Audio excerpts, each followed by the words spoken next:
dapat ang negosyo mo hindi natitinag. Dapat laging may benta. Eto ang mga negosyong hindi lang umaagos, bumabaha pa ang kita. Murang benta, madaling iluto, masustansyang kainin, masarap ding inegosyo, exciting. Everyday po, kumukuha kami ng itlog. Yung nakukuha po namin na itlog is 60 to 70 case po. Siyempre, yung magandang klase ng itlog yung hinanap namin. Hindi kami yung pinakamababa, pero hindi kami yung pinakamahal. Mula 20 pieces na order ng burger kada araw to 300 pieces real quick. Ang smash burger ni Rai, 2 thumbs up sa mga burger lover. Juicy po nung patty and yung flavor po talaga nandoon. Flavorful and really savory po. Kasi pag in-smash mo siya, may mga lalabas na juices, yung fats ng patties. So maluluto yun, magiging caramelized crust yun. So yun yung purpose ng smash burgers. Dream mo ba na mag-Japan pero budget ang kalaban? Tara, ikain muna natin yan. Why not tumikim muna ng agepan? Masarap yung bread niya, hindi siya masyadong matamis. Very fresh yung lasa. Nagko-complement sila ng chocolate. Hindi mo siya nakakaumay. Balik-balikan po talaga. Nakakaiba siya.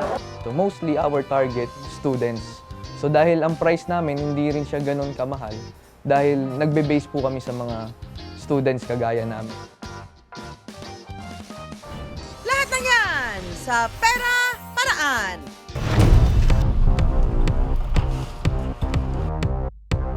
Kinikita namin sa isang buwan, siguro mga nasa 6 digit yan.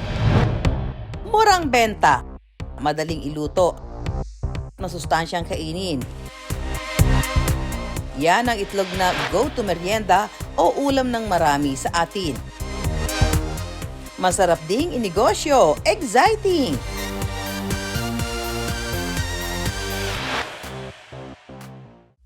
Napakaraming impormasyon na ang lumabas tungkol sa itlog. Sa araw na ito, babasagin natin ang ilan sa mga yan. Alin ang fact at alin nga ba ang fake? Mas healthy nga ba ang brown eggs kaysa sa white eggs? Fake! Dahil ang kulay ng itlog ay nakadepende lang sa breed ng manok. Pero ang nutritional value nila ay halos magkapareho lang. Nakatutulong ba sa pagpapalaki ng muscles ang itlog? Fact! Ang itlog ay mayaman sa protina, kaya naman isa ito sa paboritong source of protein ng gym goers dahil accessible na, affordable pa. Ang isang piraso ng medium egg ay umaabot sa 6 grams ang protina. Pero hindi porket kumakain ka ng itlog, magkaka-muscles ka na ha. Kailangan pa rin ang pagbubuhat syempre. May kakilala lang ako mahilig sa itlog pero wala pa ako nakikitang muscles. Kasi hindi naman yata siya nagbubuhat. So kailangan magbuhat pa rin. Nakapagpapataas ba ng kolesterol ang itlog? Ito yung medyo komplikado. May kolesterol nga sa itlog, partikular sa yolk nito. Pero ayon sa mga bagong pag-aaral, mas malaki ang epekto ng mga pagkaing mataas sa saturated fat sa pagtaas ng kolesterol kaysa sa itlog mismo. Kumbaga, sa overall diet pa rin talaga ito nakasalalay at hindi lang sa pagkain ng itlog. In moderation dapat lagi ang pagkain natin kahit anong uri ng pagkain, di ba? Gaya ng itlog, huwag ka kumain ng isang tray every day. Gaya ng kakilala ko dyan. Fact or fake? Kailangan ba na malaking puhunan para makapagnegosyo ng itlogan? Fake na fake. Yan ang say ng mga kanegosyo nating Kapampangan na sina Ryan at Precious na nagsimula lang sa 6,000 puhunan. At nangitlog na ang kanilang kita. Siyempre, yung magandang klase ng itlog yung hinanap namin. Hindi kami basta-basta kumuha ng itlog. Hindi kami yung pinakamababa, pero hindi kami yung pinakamahal. Partida walang sariling farm o poultry ang mag-asawa, pero bitbit nila ang diskarte sa pagninegosyo. Lumalapit sila sa iba't ibang farm para kumuha ng kanilang paninda. So everyday po, kumukuha kami ng itlog dito sa farm na to, sa Magalang. Yung nakukuha po namin na itlog is nasa 70 case, 60 to 70 case po. Mat muna tayo, ang isang case ay may 12 tray ng itlog. Bawat tray naman ay may 30 pirasong itlog. Kaya ang isang case ay may 360 itlog. Kung 70 cases ang kinukuha ng mag-asawa sa farm, suma total 25,200 na piraso ng itlog yon. Wow, wow, wow! Lahat yan. Madalas na ibebenta raw nila sa loob lang ng isang araw. iniisa-isa ang mga itlog para makita kung maganda ang kalidad. Ito po, habang gumugulong po yung egg dito po matitrace kung bugok siya or may crack yung egg. Kasi makikita naman po dito. Pagka hindi po siya kulay black, pag nakikita mo yung ganyan na dilaw niya, ibig sabihin fresh po siya. Tapos kasi kapag black lang siya, bugok po yung itlog. Gumagamit na rin sila ng makina para mapagsama-sama ang magkakasing laki. Ito pong timbangan na to, naka-automatic na siya. Kung ano yung weight niya, doon po siya babagsak sa designated na lagayan niya. So dito po babagsak yung peewee, yung XS, small, medium, large, XL, tsaka Ang egg dealer na sina Ryan at Precious, bulto-bulto ang kinukuha sa iba't ibang farm dito sa Pampanga. Kaya mas mura nilang nabibili at naibebenta. Pagkatapos naman namin maisakay lahat ng na-produce na itlog sa aming sasakyan, dadalhin na namin siya sa tindahan. At pagka sinaswerte kami, sa sasakyan pa lang nauubos na yung mga itlog na tinitinda namin. Lipat sasakyan naman ang tawag ni Ryan Precious kapag may mga nakaabang ng customer pagdating nila sa kanilang pwesto na lagi raw nangyayari. Maganda yung itlog nila, maganda yung kalidad nila. Buong-buo yung ano niya, yung egg yolk niya. Hindi basag, kasi sa iba basag. Mga fresh yung mga egg niya, laging mga bago, and then wala pa akong nakuhang mga bulok.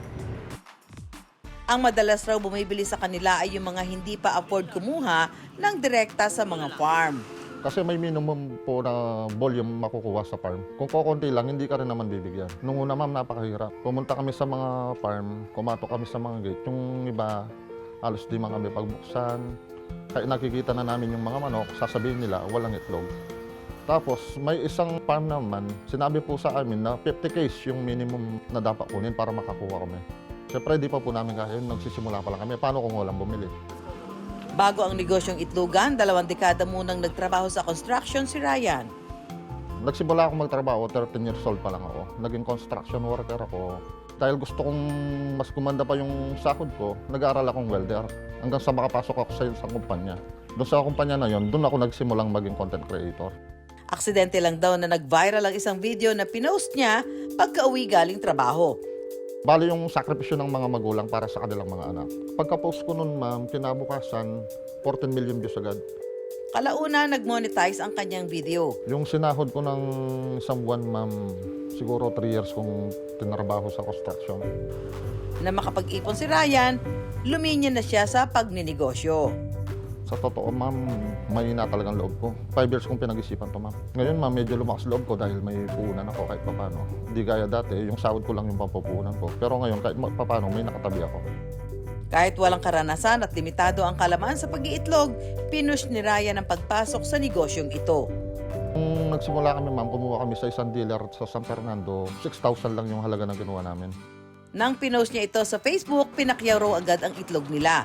Tapos kinabukasan, ma'am, 58,000 na yung halaga ng pa-order namin. Nabunuhan muna namin, ma'am. Pagkabili namin, diretso deliver. Sold out. Kinabukasan, ganun. Hanggang sa nagdoble yung araw-araw. Kahit may sariling pwesto na, naglalako pa rin daw sila ng itlog para mas makarami ng benta. Kailangan mong ipakita kung gaano kamura o gaano kaganda yung produkto mo. Talagang kaming dalawa, literal na dala-dala yung itlog, naglalakad sa daan, inaalok sa mga sari-sari store, sa mga restaurant. Ngayon, nung lumaki na kami, medyo marami-rami na yung nakakuha namin, nakapasok na kami sa farm. Gusto rin daw nilang makatulong sa mga tulad nilang nagsimula sa pagiging egg dealer na nangangapa pa lang. Minimum lang namin sa mga kumukuha namin, ma'am, 6 trays. Gusto din na kasi namin silang matulungan. Halimbawa, nagtitinda lang siya sa palengke o sa harap ng bahay nila, makakakuha siya ng wholesale sa amin kahit 6 na tray lang. Dahil kasi simula lang ng kanilang itlogan, ang kita nilang nasa 6 digits kada buwan, pinaiikot pa rin daw nila sa negosyo. Masaya, ma'am. Masaya na proud. Sa lahat ng sinubukan ko na sideline, trabaho, parang ito pa lang yung may pinakamagandang result. Yun lang, kung hindi mo susubukan, hindi mo malalaman, lakasan lang ng loob. Ang itlog na madalas almusal sa pagsisimula ng araw, mainam din daw na pangbuena manong negosyo na malakas ang tsansang pumaldo. May mga pagkaing mas lumalabas ang lasa kapag pinipisa o piniga tulad ng bawang, kalamansi, kamatis at sili. Kahit nga burger, kapag pinisa, naglalabas din ng kakaibang sarap. Ang smash burger, anyone? Very juicy po nung patty and yung flavor po talaga nandoon po talaga sa patty. It's really flavorful and really savory po. Ang viral na smash burger ni Rai, dinarayo pa ng mga burger fanatics sa Angeles City.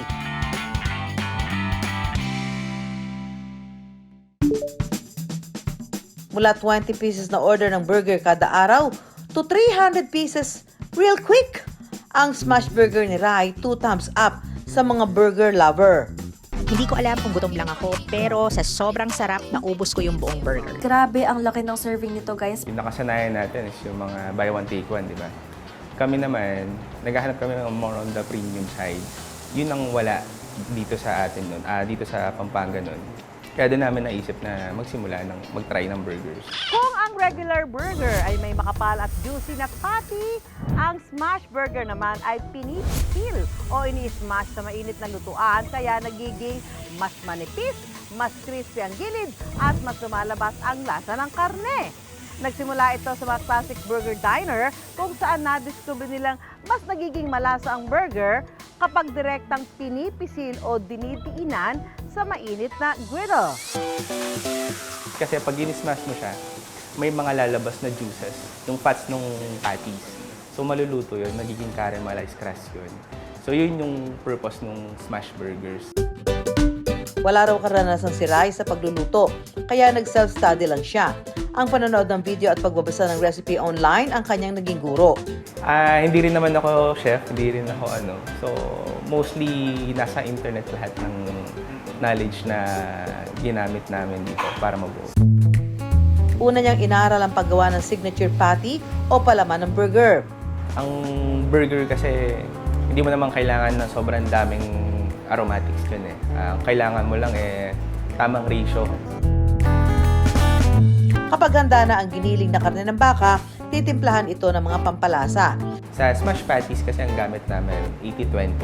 80% lean beef, 20% na fat. So pagkatama yung ratio nun, kahit na maglagay ka na lang ng mga seasonings, mag-stand out yung lasa ng beef. Saka bibilugin kasing laki ng tennis ball.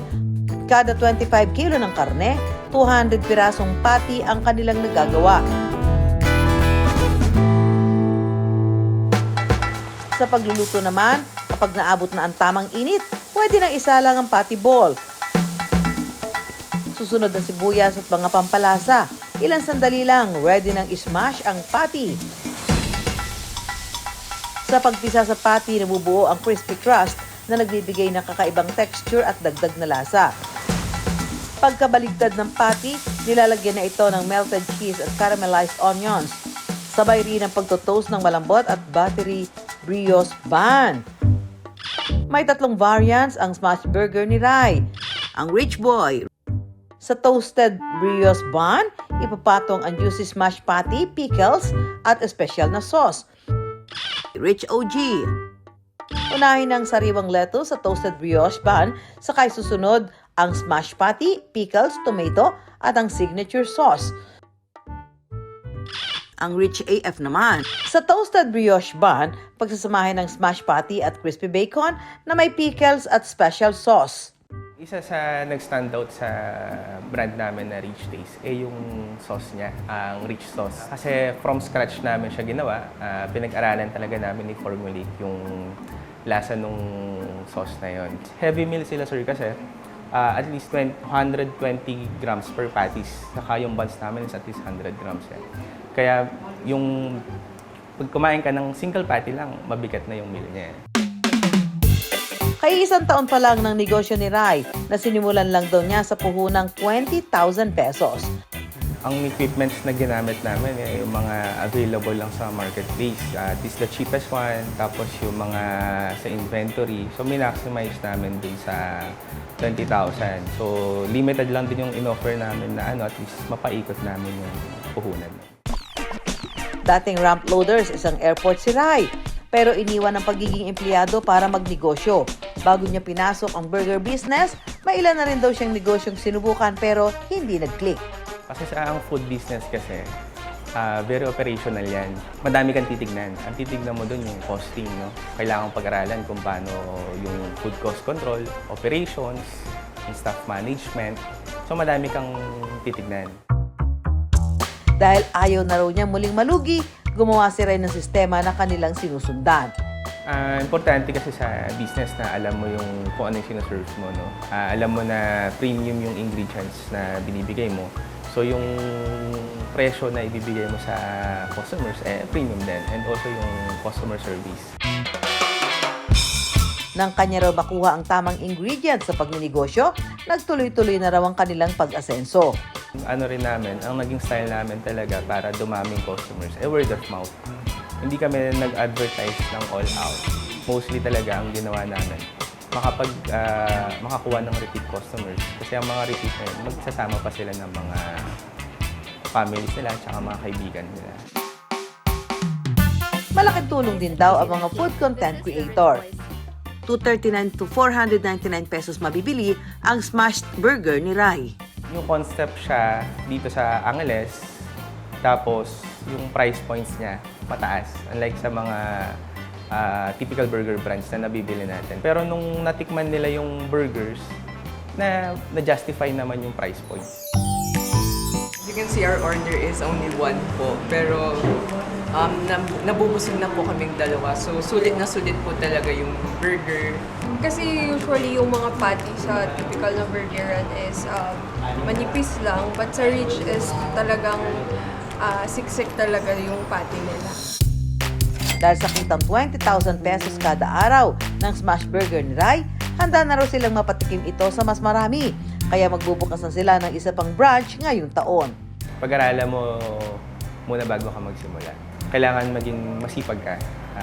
Tiyagain mo yung araw-araw na gagawin mo kasi uulit-ulitin mo yun.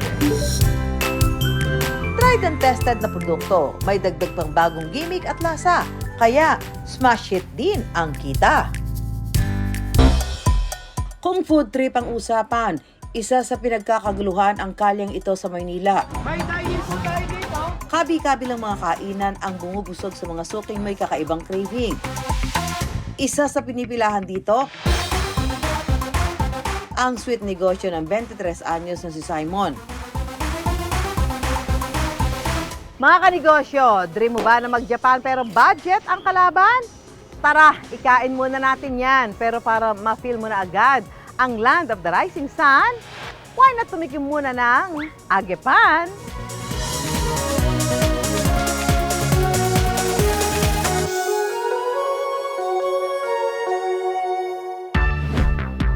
Bago magkagulo sa stall ni Simon, abala muna ang kanyang grupo sa paghahanda ng kanilang mga gagamitin for the day. Mula sa makakapal na bread slices, mga prutas na pang-topping at cream na palaman. Ngayong taon lang sinimulan ni Simon ang kanyang Japanese fried bread business. Katuwang ang kanyang girlfriend na si Hershey. Nagre-review ako that time sa pre-board subject ko sa school. Then nagpapahinga. Then nakita ko yung product. Sabi ko, mukhang masarap siya. And what if we tried the flavors, kung ano yung meron doon. Bago ang agepan, iba't ibang produkto na ang ibinenta noon ni Simon kasabay ng kanyang pag-aaral. Last year po, nag-spicy noodles po kami. Then may cheese siya sa ibabaw, yung nagva-viral din po nun. Then meron din kami nun yung luncheon meat, musubi. Nandito lang kami sa bahay and sa office ng mom ko and sa Facebook lang. Naghahanap lang kami online ng mga customers. Pero gaya na iba negosyo, panapanahon din ang malakas na kita. Kaya si Simon hindi tumigil para maghanap at sumubok ng iba pang pagkakakitaan. Sa puhunang 20,000 pesos, naglakas loob si Simon na magbenta ng kakaibang tinapay. Starting up, products, the table, and other equipments na kailangan namin gamitin. Then, nung simula pa yun, nakikigamit lang kaming rep dito sa bahay, sa parents ko. Trial and error yun nangyari. Sa totoo lang, pinag-awayan pa namin ng girlfriend ko yung bread, kung anong gagamitin namin. Kaiba sa mga savory sandwiches, piniprito ang tinapay na pang-agepan at matamis na whipped cream ang classic nitong palaman. sa negosyong Agepan ni Simon. Sari-saring flavors ang pwedeng mabili mula 89 hanggang 149 pesos. Ilan sa kanilang flavors ang strawberry and cream, double chocolate, cookie butter spread, classic plain, at ang bestseller nila na cream brulee. Mula online selling, humanap na rin ng pwesto sina Simon, ang Mala Food Park na kaling ito. So mostly our target, students. So dahil ang price namin hindi rin siya ganun kamahal, dahil nagbe-base po kami sa mga students kagaya namin. Bago pa man dumagsa ang tao rito sa Fusion Alley, mauna na tayo! Ngayon, meron ako nabalitaan dito na sumisikat na Japanese-inspired na pagkain. Ito yung tinatawag na Japanese fried bread. Narinig niyo na ba yun? Papakita ko sa inyo, kasama natin ang may-ari. Ito yung estudyante eh. Talaga napaka-inspirasyon na sa mga, sa mga kababayan natin na ito yung nag-aaral pero may business. Simon, thank you so much. Thank you din po. Para makatulad na natin ang sweet merienda ni Simon, nakigawa tayo ng Agepan. Canola oil po. Una munang pinirito ang tinapay. Ano ba course mo? Civil engineering. Ang lapit ah. Pero mahilig kang magluto, Yes po. Simon. Hintay mo lang mag-brown. Yes po. Pag nag-brown na po siya, okay na po siya. Crispy po yung labas, tapos fluffy Loob. po yung loob. Oh. Ang sipag mo naman, nag-aaral ka tapos bakit kailangan mo mag-business pa? Gusto ko lang din po makatulong po sa magulang po namin. Bakit hindi mo, kumuha ka ng tao, sila na lang? Meron din naman po kami, pero Hands-on ba? hands-on din naman. Hindi mo ba importante sa business yun, na ikaw hands-on? Sobrang importante po kasi. Bakit? Mas maganda po kasi makita natin kung ano yung mali. Kasi Tama yan. Oh. yun po kasi yung matututunan natin sa negosyo, yung pagkakamali. Ihiwain ng napritong tinapay, saka palalamanan. O-open lang po natin siya ng ganyan. Then, yung whip po, lalagyan po muna natin siya. Ano ito? Whipped cream po, Whipped cream. sa loob po. Sa loob. Okay. Depende po sa kung anong flavor po yung gusto po ninyo. Ang dami na lagay Okay lang. Nilagyan ng hiniwang strawberries at syrup ang loob ng tinapay at isa pang layer ng whipped cream on top. Pati iba mo. Yes po, pati po yung middle. Ano ba nangyari dyan? Teka lang. Okay. Hold niyo po yung, Ito. yung spatula po. Tapos, ipapalitadaan po. Doon po pumasok yung course ko po sa engineering. Ito naman pala. Nagamit naman pala ni Simon yung course niya dito. Civil Engineering. Sa palitadahan na palitadahan natin. So, dapat siya lahat covered, no? Yes po. Para magmukha siyang katakam-takam. Yan. Then So, after ganyan na. po niyan, ma'am, syrup po ulit. Then magta-toppings po tayo ng strawberry po.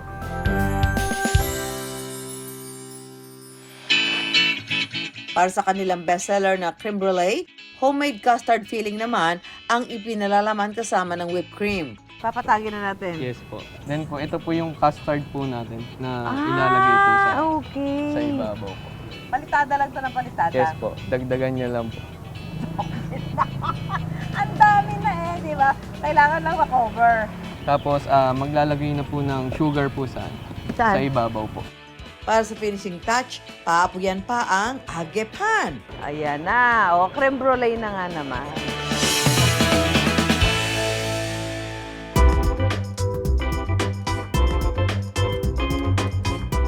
Masarap. Thank you po. Hindi siya sobrang matamis, so masarap siya. Kaya parang maano ka, hindi ka magigilty na marami kang sugar. Pagpatak na alas 5 ng hapon, tila nabubuhay bigla ang kaling ito. Dagsa na ang mga food tripper. Ang stall ni na Simon, ready na rin to serve. Masarap yung bread niya. At the same time, hindi siya masyadong matamis. Very fresh yung lasa ng mga. Nagko-complement sila ng chocolate. Hindi po siya nakakaumay. Balik-balikan po talaga. Nakakaiba siya. Mula sa 20,000 na puhunan, mabilis na pumatok ang kanyang negosyo. Ang estimate namin for this past 4 months, 30 to 60K per month. Nakabili na kami ng sarili naming refrigerator. Ngayon, nakakapag-stocks na kami 2 to 3 weeks. So, less hassle na siya. May second branch na kami sa Marikina. So, nakapagpundar na kami ng gamit.